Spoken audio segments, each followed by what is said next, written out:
The Masque of the Red Death. The Red Death had long plagued the country. Everywhere was filled with the redness and the horror of blood. The whole seizure, progress, and termination of the disease were instants of half an hour. But Prince Prospero was happy and dauntless. He summoned 1,000 friends to his kingdom, and they closed the iron gates of his palace and left no other way of entry, and a masked ball soon commenced. A clock of ivory stood against the western wall. Its pendulum swung with a dull clang. When the hour struck, the lungs of the clock made a sound that was clear, loud, and deep.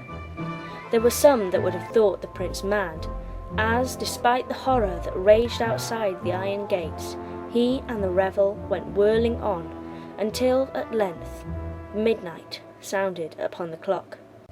Before the last echoes of the last chime had sunk into silence, many in the crowd became aware of a new, horrifically masked figure. The rumour of this new presence spread itself around. The buzz and murmur, laughs and surprise turned to horror, disgust, and finally terror. "Who dares?" the prince demanded. "Who dares insult us by wearing a mask of the Red Death? Seize him and unmask him, that we may know whom we have to hang at sunrise from the battlements." The masked presence passed within a yard of the prince. The vast assembly shrunk to the corners of the room. Maddening, the prince rushed forwards, his dagger held aloft. There was a sharp cry. The dagger dropped. Without a blow struck, the prince fell dead.